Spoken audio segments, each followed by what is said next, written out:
Okay, cool. Well, I think we can get started here. It's at the half hour here. So hi everyone, welcome to the June community call of PowerShell. We're gonna first kind of get started and introduce our two interns here for the summer, Abdullah and Sarah. So I see you guys are on the call. So Abdullah, would you like to introduce yourself, and then Sarah?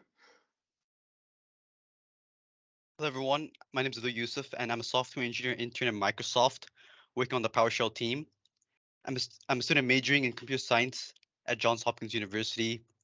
My project for the summer is to update the PowerShell.archive module.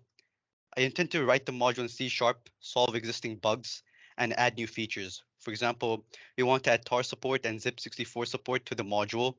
We're also looking at adding an entry encoding parameter to improve compatibility with other software. We are working on an RFC, so please look out for it in the next few weeks.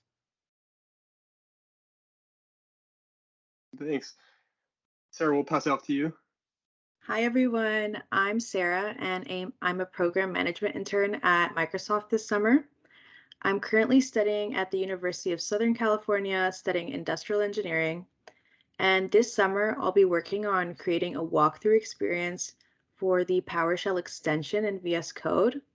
One of the most important parts of this project is being able to understand the user and give the user the best experience and set them up for success when using the extension. So in the chat, I'm going to include a survey that will give us some insight on how you all use PowerShell, and that'll help us get direct feedback on what our walkthrough should include. I encourage you all to fill out this form and be a part of creating a better experience for PowerShell users. Thank you so much.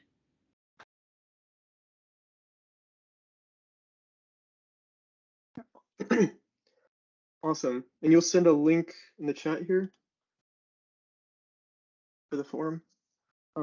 Yes, I'm sending that right now. Awesome. Cool. Awesome.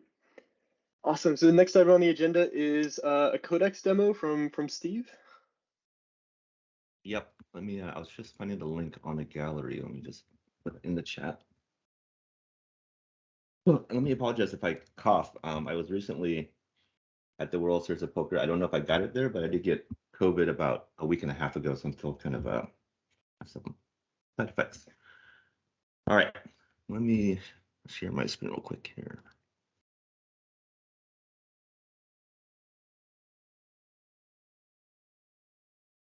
All right, you can see my terminal, and it's presumably a good enough size. All right, so basically, before I get into what this is, so at Build this recently, one of the announcements from Microsoft was that there was this kind of like experimental project to enable OpenAI using the Codex Neural Net to kind of predict what you may end up typing as code, right? So if you have the GitHub Copilot, if you're in that program, you kind of see this already, right? You type a comment in the editor, and then it kind of suggests like this is potential script, like PowerShell script that may actually fulfill what you're trying to do. So I kind of looked at that example. It was written in Python, although it supported PowerShell, but basically it was Python and it had PowerShell wrap around it. And I said, you know what? It's really just a single REST call at the end of the day. I could probably just turn this into a pure PowerShell project, so you don't need Python at all. And this does work cross-platform. So, oops, got loaded. So basically, there's a single module, and I'll mention that this I have no intention of doing any more work on this thing. There's more of a thing I just wanted to try as I found out about this technology. It is open source on GitHub, so you can do whatever you want with it. But basically, if I enable, so for example, if I do something like, I'm not gonna do that one, but I'll do like hash table of fruits and their colors, right? So basically, you just do normal text, like natural language processing. And if I hit Control G, which is what I have bound, oh, I guess that's my secret store. I'm using secret store to store the OpenAI key. So now you can kind of see it generated this hash table, right? Kind of simple, but I could also do something like, get PowerShell process, or I can say get the first PowerShell process. This is probably going to work with PowerShell XE instead of PowerShell 7. Let's see what happens. Yeah, so this one actually worked on my MacBook because obviously PowerShell is actually PWSH. But if I had typed PWSH there, it probably would have done the right thing. If I do this, like it actually works. But there are some things I found that are kind of interesting. Like if I do get operating system version, this won't work on my MacBook because basically the way it is learned how to do these suggestions is really looking at a bunch of open source code and then looking at the comments in that code and associating the human comments with a section of code, right? And obviously, this is trying to use WMI with Win32 operating system, which doesn't exist on Mac. So, and then I have a little check in my module that checks against all the commandlets and commands, and it's telling you as this comment, like, this is not going to work. This doesn't exist on the system. So I can do something a little more interesting here. Function that takes a string and let's say returns it in reverse. All right. See what happens here. Again, I haven't tested some of these. I don't know what may actually come out of it. This is actually going to reverse it. It's an interesting way. Not exactly what I intended because it's doing it by character, but you can kind of get the idea, right? Like I would absolutely suggest if you play with this, do not just execute whatever code comes out because who knows what's actually going to happen. But you can use it as a starting point. Like for example, if you don't know, like, create VM in Azure called, I don't know, test in East US.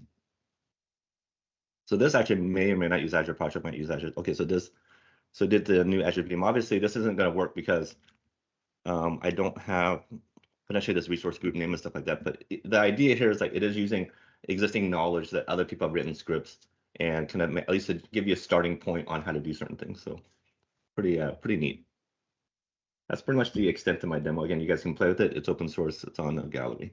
Thanks.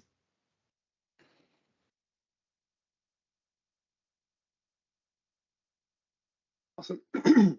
Awesome. Thanks, Steve. I think we'll pass it over to Amber to talk a little bit about some updates around the PowerShell gallery. Is Amber on? There she is. Yep, I'm here. Yeah, so I just wanted to talk a little bit about the outage that we had Tuesday morning, Pacific PST. So the gallery was down for about 2 hours or so. And this was due to an issue that basically is an outstanding issue with our app registrations for the gallery. And so the app registrations basically control the AAD authentication, and actually also we recently found out control accessing the homepage of the site as well. And so when the gallery was first created, these app registrations, the entire gallery was in a Microsoft tenant. And about 4 years ago or so, everything from the Microsoft tenant moved over to the AME tenant. And unfortunately, these app registrations were the only things that were left in the Microsoft tenant. So we've basically had an outstanding compliance issue that we need to move these app registrations from our Microsoft tenant to the AME tenant. And so we, as a team, have kind of been figuring out like how these app registrations actually connect to the service itself.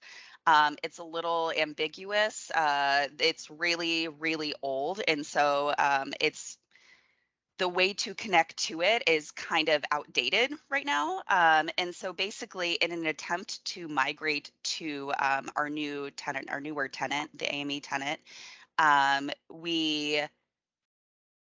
basically that is what caused the outage. We did test this migration in int. Everything was successful in our testing environment, and we let that bake for a few days, and we tried doing the same thing that we did in our test environment and our production environment, and unfortunately that failed. And it actually not only took out our production cloud services, but it took out our testing cloud services as well. So we're still in the process of kind of figuring out the root cause for all of this, and still attempting to make these migration changes, obviously like a lot more cautiously and carefully, and separating things out a lot more intentionally. And so we just wanted to update all of our customers on that, all of our users. And if you have any questions, feel free to like reach out to us on the GitHub page, the gallery GitHub page. Any like input, even just letting us know like how it impacted you would be really just helpful for us to keep in mind, especially moving forward. So that's about it. I don't know if has any other comments that they want to make on that, but feel free to add anything. I'll just add, I think we do recognize the importance of keeping the gallery up. People are using it in production, relying on it. So we are learning through these experiences on improving how we do things going forward. So.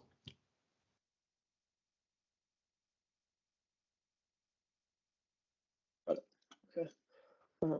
We'll throw it on over to Sydney for some VSCode updates. There's nothing else in the gallery. Alrighty. Yeah, that sounds good. So yeah, I'm not going to turn my video on because I am already in Europe for PSConf EU and my connection isn't quite that good. But I did want to give some quick updates on the VS Code extension project. So I believe earlier this week, I think yesterday, we ended up having a new preview release of the extension, and we're hoping to roll that into a stable release pretty soon here. So look forward to a blog post, etc., in a new stable release in the next couple of weeks or so. There's two pretty major focuses for this release that I wanted to highlight, and the first has to do with the major rewrite that was done in PowerShell Editor Services, which gave us all these great stability and reliability improvements in our last big stable release. So PowerShell Editor Services is the engine that sort of powers the VS Code extension. And in that rewrite, we really focused on the scenario where VS Code is the client. However, we know and we love that folks use PowerShell editor services beyond just with VS Code. So once we got that working really well in VS Code and we're able to sort of validate that, we made it a priority to get the engine working with non-VS Code clients. And we were able to get that going again. Some of that work will be highlighted in a coming blog post. But also for our more VS Code oriented folks, there'll be some good stuff for y'all in this upcoming release. We also did a bunch of work to fix issues with IntelliSense and get that feature just working a lot better overall. There's a few things left to iron out, but we're excited to get those fixes out to y'all in stable soon and get some feedback on that. Finally, I wanted to share our plan for our next sort of chunk of weeks of work on the extension. We're focusing on building out some regression tests for our extension.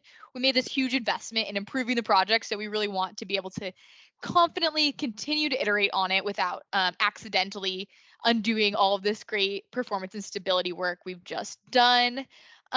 These regression tests, some of them were done as we sort of went along and made the PRs, and some of them have already been completed in the last couple of weeks. We also made an effort to go through 7 pages of our PRs to make sure we identified any scenarios that were going to be important to test. So look forward to that being represented and tracked better in our repo very soon, and look forward to those tests coming in. But just wanted to give a heads up on that because it might slow down some future work on the extension just for the next couple of months, but then we think it'll pay off in sort of being able to have more stable releases as we iterate going forward. So huge shout out to Andy and Patrick for all of this work, and feel free to add anything on if there was something I missed.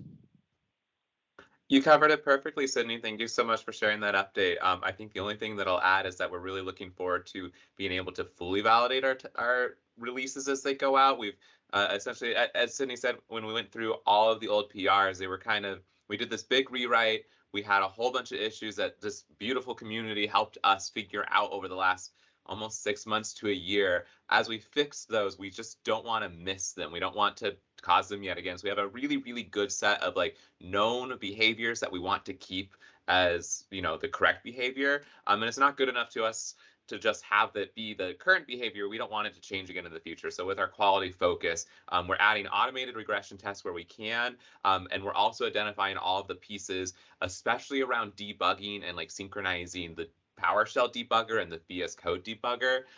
That was a huge headache that we worked with several users to like figure out what people are expecting when they click which button or run which command. And we're going to get these pieces written out. If we can't automate it, we're going to have it in a full-on manual testing plan so we can actually follow some steps to verify that things are still working as they should when we push out a stable release. And we're really hoping to see very quality releases with that in the future. Awesome, thanks. Mikey, are you ready for a docs update? Sure am. Let me go ahead, post the link. So highlights for this month, several new articles, all by Sean, who did show up on vacation, so wave to him. So mostly around secret store and secret management.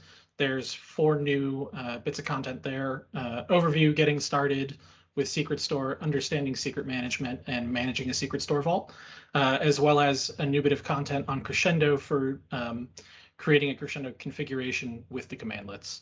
And then a lot of sort of smaller updates went out in this last month. We renamed staging to main finally, so it won't be baffling when you go to contribute. And we updated the table of contents for easier discovery. We moved the support lifecycle to the top level, so that's easier for people to find because that's pretty important.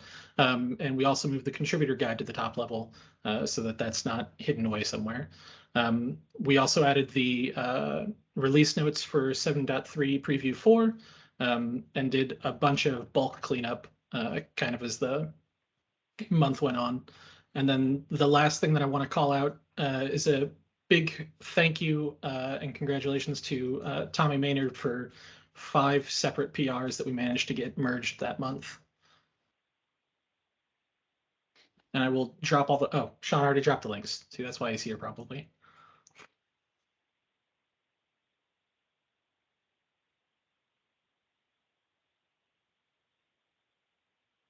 Yeah, and a couple of new articles that we published.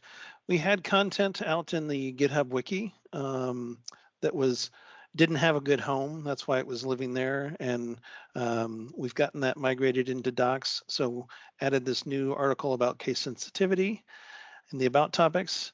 And then over here under the deep dives, 3 new articles, limitations of PowerShell transcripts, talking about avoiding use of invoke expression, why and how to avoid it, and assigning variables in expressions and the side effects of that and why you should avoid it. So some great new content here. And with that, I'm looking forward to hearing from Mike Kanakis with the community update. Uh-oh, is this my time? All right. So first off, I want to say thank you to Jason and team for giving me an opportunity to speak. So thank you very much for that. So let me just give a little intro here. I probably have about 10 minutes of information, but the truth is I have way more information than I want to share than the time is allowed. So this is a working working thing that's going to be developing over time. We're going to try to share more information about what is happening in the community, things that you can get involved in, things that can help you, where the community can benefit you. And so the idea really is to highlight more of the community part of the PowerShell community call and not make it just focused on only Microsoft activities. So that's what I'm here to do. And you may be wondering, why me? So there are a lot of bright and talented people in this community. I happen to be one that has sort of made my recent career off of sharing information with others and having a big mouth and being good at getting people to participate and to find out about things that can benefit them in the community. So that's what I'm here to do with you. And so with that in mind, I'm going to just, I can't share my screen. That's okay. I'll just read off to you. So I just wanted to talk about, why community as the first. Like, so you hear a lot of people talk about community is important. There's lots of things in the community for you to participate in, but you may be a very talented individual and say like, I don't really get the benefit of community, like why I should be participating. I already got everything I need to know.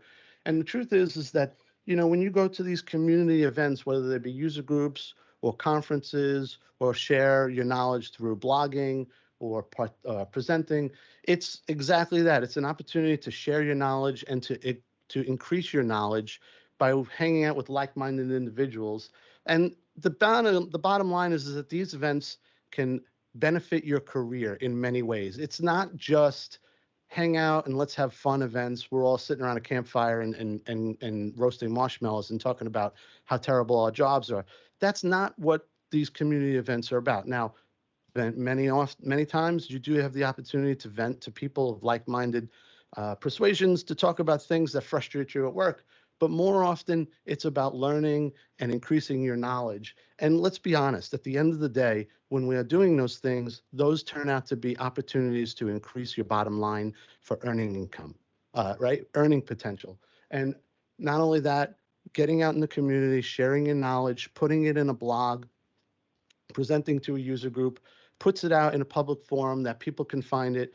And there are many people on this call that can attest that those opportunities that they've invested in have led to bigger and better opportunities, to jobs that have helped them either increase their awareness in the community or gave them the opportunity to earn more money in the community, or to work with jobs that just opportunities would not have been afforded to them if they weren't participating in the community. So that's sort of my spiel about why you should really participate in the community. But what I really wanted to highlight today is some things that are coming up that you may be interested in the future. So I had made a little diagram here that I could share, but I don't have the ability to share. I will send this information out in the future. I'm going to talk about a few events. So I have user groups are near and dear to my heart. And so today we're going to focus a little bit on user groups. Right now, I would love it if we could get some people that are more interested in participating or possibly running user groups. Our user group community has diminished quite a bit over the pandemic. And now I only know of about 3 or 4 user groups that are regularly active in the United States. I know there are some overseas, but I'm less familiar with those. So today I'm going to be highlighting some of the things that are happening in my group. I run the Research Triangle PowerShell user group in the Raleigh area, and Doug Fink's user group based in New York, the New York PowerShell user group. So my group meets twice a month on the first and third Wednesday of the month, and Doug meets once a month, I believe, on Thursdays. So coming up on June 21st, Doug's group will be meeting, and they'll be talking about an application called PowerScripts, which is a third-party app that allows you to run PowerShell in a secure execution environment so that you can hand your scripts off to other people and they can execute the code, but they can't change it. They can input data into the code via parameters, but they can't actually modify it, and they don't need to have a full environment to able to execute code. So that'll be pretty interesting to see. That is going to be run by a gentleman named Alan Forbes. In July, I'm very happy to say that we have James Brundage that's going to be presenting for our group, July 6th. James has created a multitude of tools and repositories, and we're going to be discussing a few of those. We're going to be highlighting a module he created called UGit, which is short for Updated Git, which basically is a wrapper for Git that takes Git and extends it, it automates it, makes you the ability to automate things that you do in multiple repos. And more importantly, all that Git information that comes back from Git now gets turned into objects so you can use all that PowerShell goodness. So that's going to be on July 6th. My group meets twice a month, so we're going to be meeting on the 20th, and we're going to be doing a Pester 5 intro. Right now, that's slated to be given by a gentleman named Jonathan Moss, who's local to my area.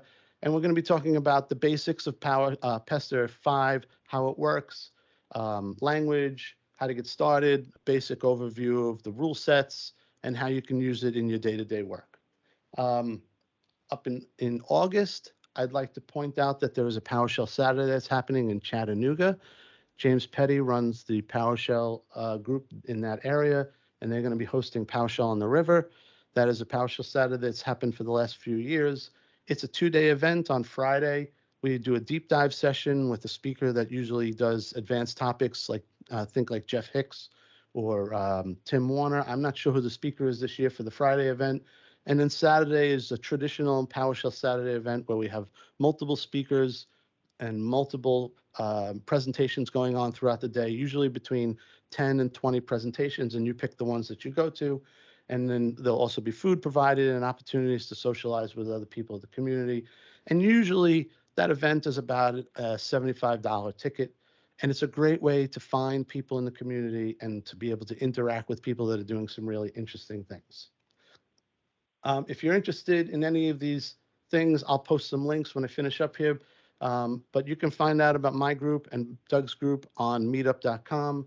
My group has its own website at rtpsug.com. And PowerShell on the River has a website, PowerShellChat.com. I'll post all these links in a little bit. And I just want to point out we have some fundamental stuff coming up in the near future as well that you might be interested in. August, my co-lead, Phil, is going to be talking about error handling best practices. That's going to be August 17th. And in September, I'll be reading Sean's docs and be doing an update on secrets management. We'll both be presenting those for my group. So that's some stuff that's coming up in the community. And if I can just get a few more minutes, I have just a few more things that I want to talk about. And if we run out of time, we'll come back to this in the future. So, you know, I was just told from Doug Fink yesterday about an interesting opportunity to participate that you may be interested in. You probably are all familiar with the book publisher Manning. Manning is looking for some beta testers right now to participate in a new concept that they're trying to get off the ground. It's called the PowerShell Live project. It's a great way for you to participate in a live community project to basically help flesh out some future updates for books that are going to be created and some public spaces that you can use for learning about various aspects of PowerShell. So if you are interested in participating, you can reach out to myself or Doug. Again, I will share a link. And it's a great way for you to kind of show off a little bit of what you know about PowerShell, learn some things. You will be compensated for your time that you invest, and you'll get to meet some people at Manning, and maybe you'll get some opportunities to participate in them in the future. So that's where I'm going to wrap it up today because I wanted to keep it to about 10 minutes, and I don't want to do information overload. What I plan to talk about in the future is some places that the community likes to hang out, like Discord and Slack and Twitter, and why you need to keep your eye on these places, how you can sort of get started with user groups, blogging, writing, producing articles, sharing docs, all those things. They have a huge benefit to all of us, not just yourself. And I want to encourage people to participate in the community as much as they can. If you have any interest in about running a user group, I'm going to be giving a talk probably in July, August. We're just fleshing it out now. Myself, Phil, and I'm going to reach out to a couple other members that run user groups. If you want to get started with running a user group, you can come and you can ask us questions on how you can get started, give you some tips on things you can do to help you get started. Also provide some resources from PowerShell.org in the form of money to help pay for dinners, Microsoft 365 account, so you can use Teams and have SharePoint, Word, and Excel to use as for your user group. So I'm going to share all this in the future. So we have a lot of stuff to talk about with community coming up. I hope you'll consider participating in the community. It's not just to come out and learn some interesting stuff. You're going to better your career and you're going to learn lots of great stuff. So please pay attention to community events and hopefully you'll participate in some, and I'll see you then.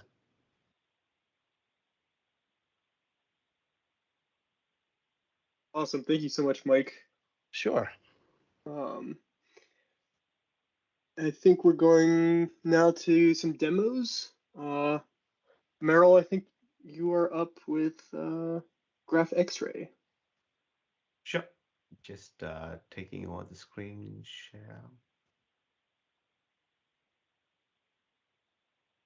Hey folks, so Meryl Fernando, I'm from the IdentityCXP team. This came out of an identity hackathon that a few of us got together and built. It's a Chrome Edge extension that you can download and install.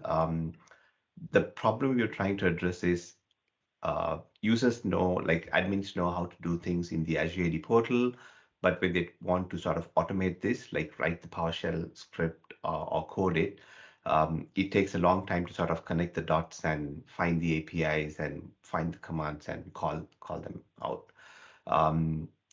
What we know is that some of the blades here use the graph API themselves, like the published graph APIs. So we're thinking like, how can we sort of expose that? And we built this extension. So once you install the extension, you get this option here, and you get a blade that you can get from the dev tools, right? So and it has like various different languages. The idea is as you browse the portal, you'll start to see the graph API commandlets for that page. It takes the REST API calls into backend API that we have called the DevX API, converts those REST commands to the corresponding PowerShell commands for that. So it doesn't work for everything, but it does sort of get you close. If it can't give you the actual PowerShell versions, it'll at least give you sort of the REST API calls from there. But we are working on improving that sort of backend.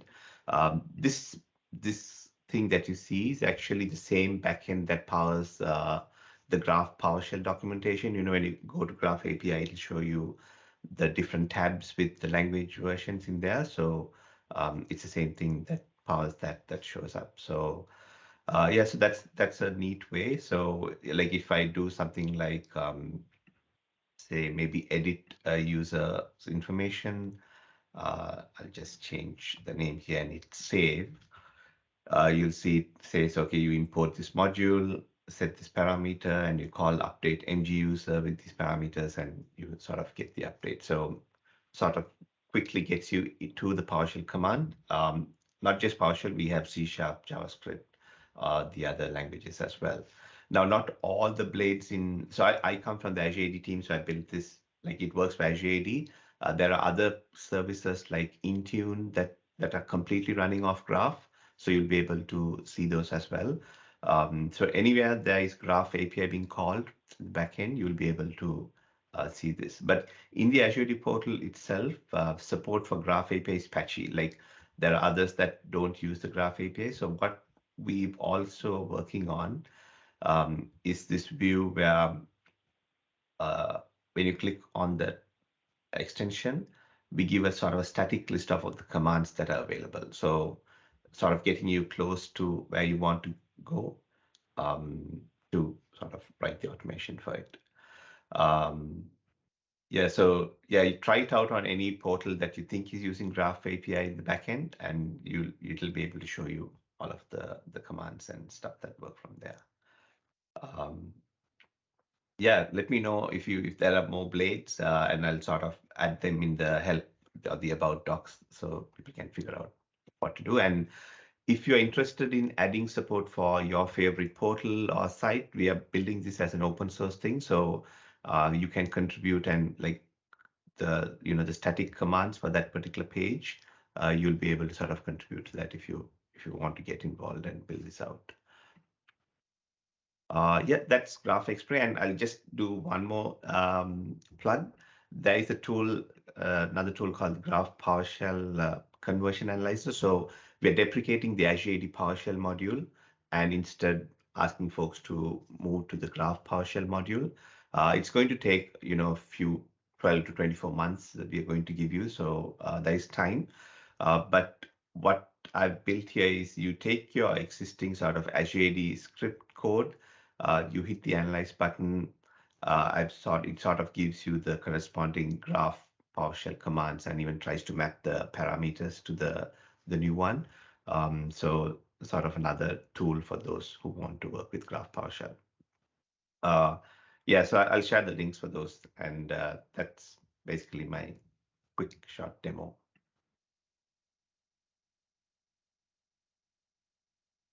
Over to you, folks. Very cool. Hey, Merle, you do have a couple of questions in the chat. If you just want to reply back into the chat, that'd be great. Yeah, thank you. Absolutely, we'll do that. Okay. Very cool. And then, okay, I see there's another demo from Jim about PS Python.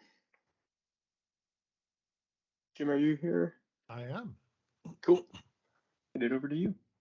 Terrific. I want to make sure you can see my screen. Should be visible now. You can see it. So recently I've been doing a little bit of Python work, helping out another team who's trying to run PowerShell in from Python, and they have been just invoking PowerShell and taking the string and then manipulating the strings, and I thought that was kind of a inefficient approach to solving their problem. So I took a look at how to solve this better, and I came up with a way to actually host PowerShell in a Python script. And what you're seeing is a script that I wrote in Python that will do that very thing. What this script does is it will run a pipeline, get child items, sort object, and out to string.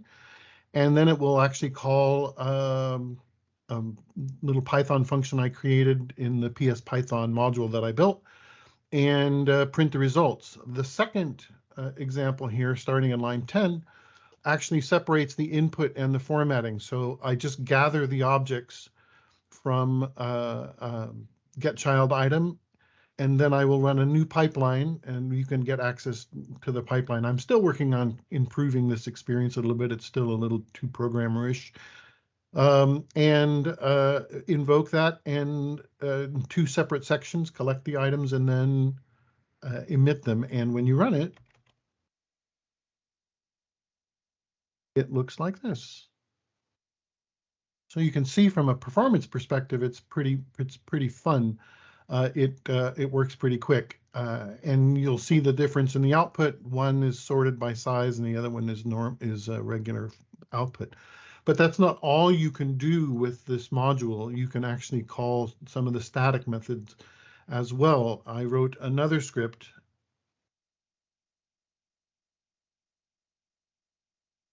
which allows you to parse scripts and retrieve the tokens and errors in the parsing, and even look at aspects of the AST. This does two things. In this particular script, takes input on the command line and does and works as follows. So if I say, so this script will take two pieces of input. The first script, the first input is broken script, $A equals 1, semicolon, B equals nothing. So I'm really looking for syntax errors in the script.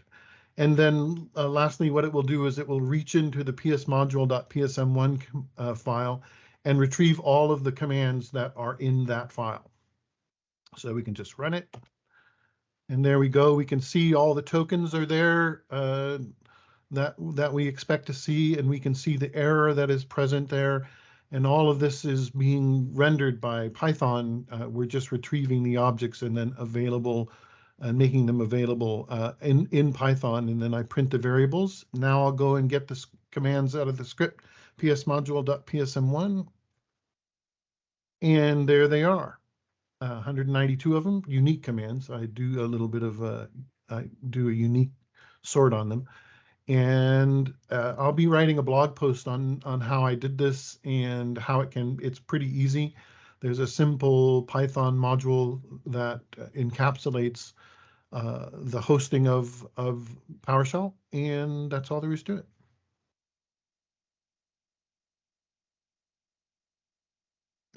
I'll look in the chat for questions if there are any. No questions. Very cool. Cool. Thanks, Jim. Let me check the GitHub issue for any. Yeah. So, well, if anyone has any other last questions, feel free to post them in the chat or in the GitHub issue. I see Sydney just posted something about PowerShell Get v3 preview 14. Would you like to talk a little bit about that, Sydney? I would love to. So yeah, wanted to also add on and mention that we did a couple weeks ago release preview 14 for PowerShell Get. V3 Some of the highlights of this release were credential persistence, which I demoed at our last community call.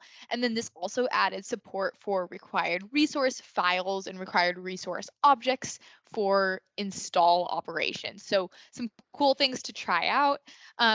Not too long here, we should have another release coming up. And this release is going to focus on our script file info commandlets, as well as kind of switching up the way we're doing publisher checks. We're going to be doing something called an authentic code check, which we think will give a little bit more of a clear perspective as to what the publisher check was actually doing. So look forward to more information on that, but that release should be coming out in the next few weeks here. And we're just going to keep making progress with PowerShell Get v3. We're getting really close to being feature complete. I think after this next release, there's just a few little things that we'll need to fix up. And then from there, our focus towards the next release is all about performance. If you're curious about some of the things we're looking to do to improve the performance of PowerShell Get v3, it's all detailed in issues on our GitHub, but feel free to ask me any other questions you might have about that. And that was my update.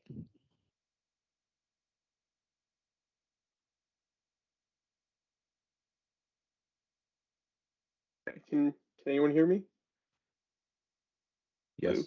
Mm-hmm. Okay, sorry, my Yes. network just dropped there, but thanks Sydney for the updates on PowerShell Get. I see Mike is still posting some stuff in the chat. Cool. So I think we're at the. I was just Oh, go ahead, encouraging Mike. people to reach out to me if they have anything they want me to talk about in the future. Also, Mike, I wanted to mention while you were speaking, I did give you presenter permissions. So if there was something that you were wanting to share your screen and show, you should have permission to do that now. Okay. I think we have a little bit of time. Either way. I appreciate that. We'll get it for the next time. Perfect. All right, sounds good. So I think we're at the end of our agenda. Anyone have any last questions or things they want to bring up? Pause for a minute.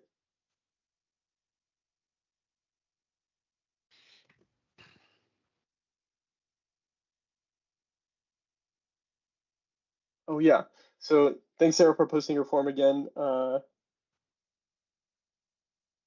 free to fill that out now after the call. Oh, another thing I saw too is PSConf EU is coming up next week. I'll just give a shout out. I see Gail here for organizing it, and then myself and Sydney will be there next week. We'll be presenting on a variety of topics such as secret management, PowerShell Get, predictors. We'll be doing the state of the shell and reverse ask the experts kind of sessions. So we're very excited to see you guys there.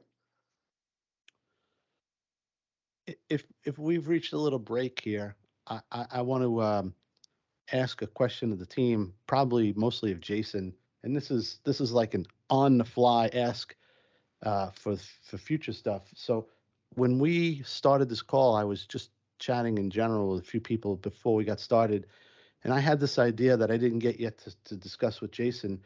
It's my take. Let me turn on my camera in case somebody wants to see my ugly face. It's my take that there's a lot of people that have done demos, like Justin Grote, for example. They're incredibly talented, or the people on the PowerShell team themselves. And for a lot of the people that attend these calls, like myself, I may not have stuff to demo that is sort of the bleeding edge, right? And so I think out of the 70 or so people on this call, many of them probably feel like I have nothing to share. And I think that's a missed opportunity. My thought that I had was maybe we could take some time, and JB Lewis was just reaching out to me to say, I like your idea about pointing out some of the powerhouse modules in the community that people find useful and get value from. And so they might not be the latest and greatest PowerShell, but they're things that have had a huge impact for community people and honestly have made people stand out at work when they bring these modules to their corporate workplace and show them off. So if that's something that's useful, I can line up something for the next time, or we can just let people know on this call that if you have some code that you think is useful, but maybe isn't the bleeding edge, it's still valuable to this community, and you're welcome to share. Hey, Mike. I think it's a great idea, and I think we will sit down and chat about it. And yeah, I think we can include that. I think that's awesome. Love to promote what the community is using to get their job done. So great. Thank you, sir. Sure. And you can come back next week or the next month. I made the cut. Let me just add one more thing. Like I think when we originally conceived of the community call, right, it was not intended to just be the PowerShell team talking to the community. It was intended to be bi-directional, and that's slowly changing over time because we're getting more people like you, Mike, who are open to talking and presenting. And I know that not everyone wants to present, which is okay. But going back to the demos, right? Like I think we have some great folks in the community, like Justin Grody, who has these really cool demos. But definitely, like the expectation isn't that people just show off some really cool thing. I think sometimes I would just love to say, hey, what did you learn today about PowerShell that you didn't know before? And hey, assume there's a lot of folks that don't know that either, right? Just talk about some success stories, and those are all good stuff to share with the community. So yeah, so Steve, you're 100% on the mark. I have this issue in my user group, and I wish Phil was here to talk about this a little bit. We book people like Jeff Hicks, and nobody wants to follow Jeff Hicks because he's very polished and he has a very deep knowledge, right? yes. So there's this guy or girl that attends my group that did something interesting, but they immediately default to like, there's no way I could present that. It's not polished, and I don't think it's useful because I wrote it just for my job. But when Phil and I get the opportunity to speak with people offline, and Phil asked him that question, like, what's something you've done in the last month at work that you thought was interesting? And many times we get people to just talk about something they did. And we're like, did you realize that there's probably 4 demos that you could give out of that conversation? And people would find that useful just because they're trying to do similar things.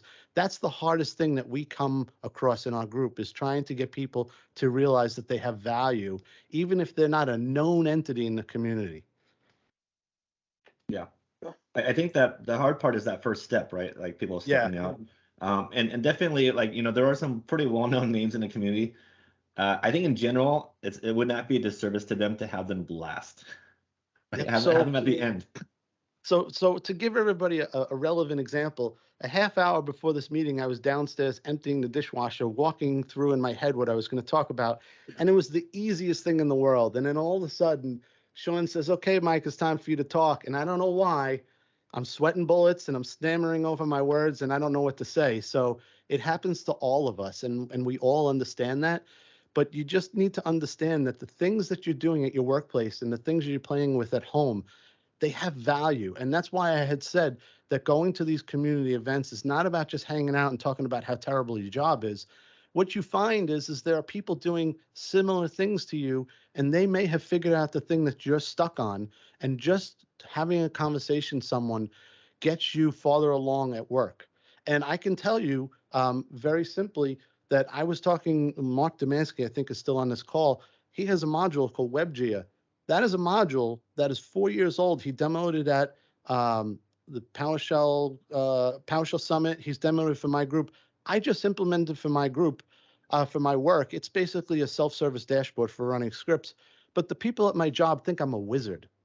I don't know how the hell he did that. That thing is amazing. I ran a module. I installed a module and it runs some scripts. And Mark showed me how to do that. And because of Mark, I'm standing out at my job because he was willing to share some code to the community. And so there's plenty of opportunities like that. We just need to realize and share them with others so that we can all kind of stand out at our workplaces and all raise ourselves up. And I'm off my soapbox. No, it's a really good soapbox. conversation. Thank you. Yeah, thank you for bringing that up. And I see, yeah, great comment about pre-recorded, videos. If people feel more comfortable, we could definitely talk about that. I also want to call out, there's some other more like kind of async ways to do this. There's one of my favorite things to do on the PowerShell subreddit is read through the "What have you done in PowerShell this month?" And that's a very cool thread, just highlighting, what people do in their real work that's really like helped their productivity and that sort of thing. So there's and stuff on Twitter, like we love reading kind of everything that comes our way. So just a bit bit of a plug there.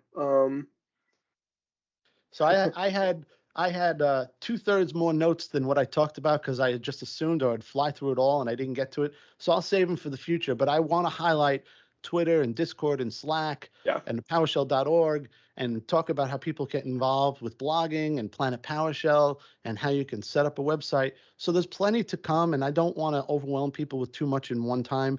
But the thing is, if you have some time to invest in the community, you'll get back more in spades than you ever invest. You just need to start, like Steve said, and take that first step. There's a lot of people on this call that are in pretty prominent positions that started through community involvement. And very honestly, that's how people like Microsoft and other well-known companies have found these people based on their community activity and their continued sharing of knowledge with others. So it's paid off in spades for a lot of people. Awesome. Cool. Well, pause for a minute for for any other questions, or if anyone, the last thing you want to show off.